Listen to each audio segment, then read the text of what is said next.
Hey y'all, so I just wanted to come bust it up with y'all real quick for the day. I just got done working. I just got done braiding, and I was scrolling through my Instagram, right?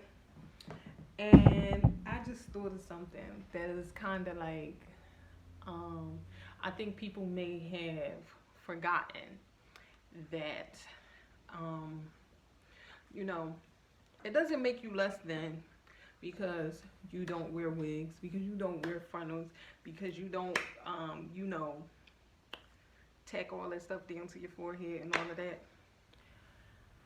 I see so many people that's just freaking bald headed. Oh my God, it's so bad. Like, why are y'all sacrificing your edges for these wigs? Like, they look so bad. Like, seriously, I wouldn't lie to y'all.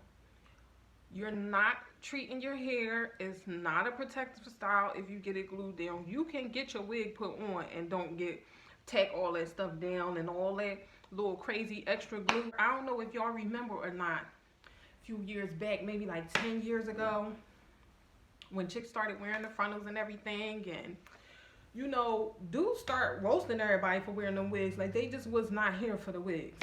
Like, and eventually everybody stopped wearing them. But another reason why people stopped wearing them was because people hair started falling out. Like your edges. No matter what you do, no matter what kind of cap you put on there, no matter what you do, your hair is coming out. Like, you're gonna lose some part of your sides. Now, um, some people put their wigs on and they don't do the whole glue thing. I'm not speaking on those people or people that have alopecia and they have hair issues and whatever else.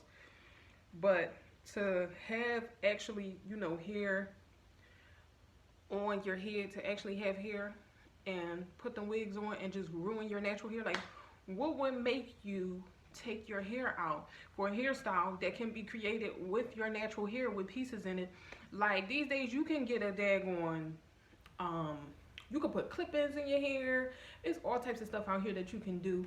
For the high ponytails, that could be a pendant. You can wrap it around with the glue. It's so many different things that you could do.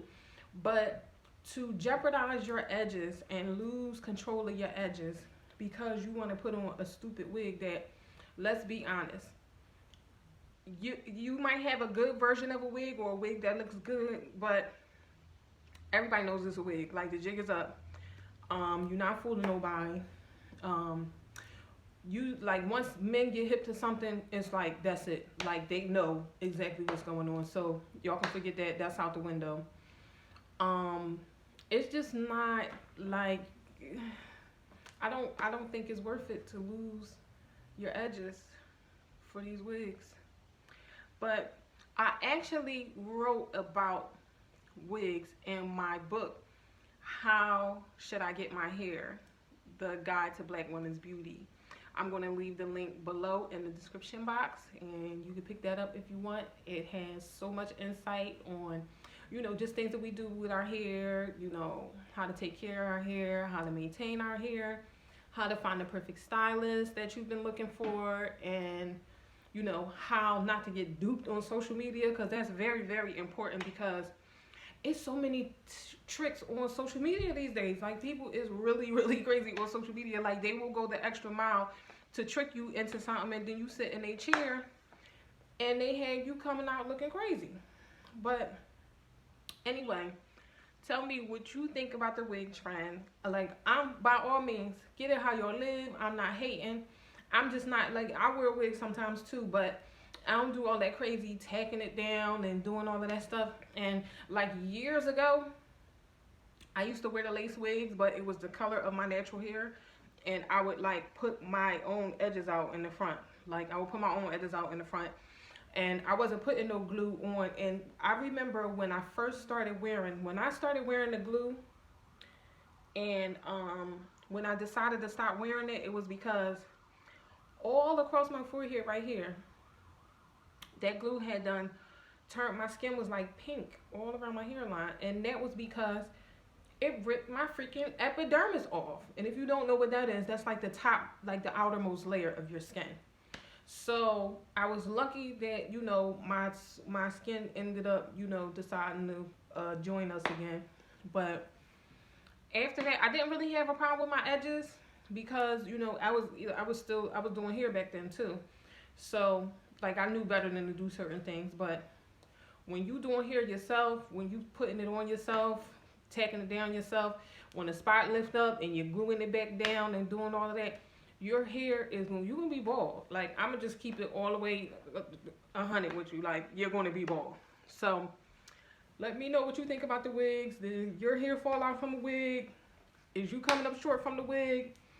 Let me know how the wig did you, because I really want to know. Like, what y'all think can go on? Y'all think this wig trend is going to stick around for much longer? Or do y'all think, you know, after a while the trend is just going to dwindle down? Because lace wigs, honestly, that is theatrical hair.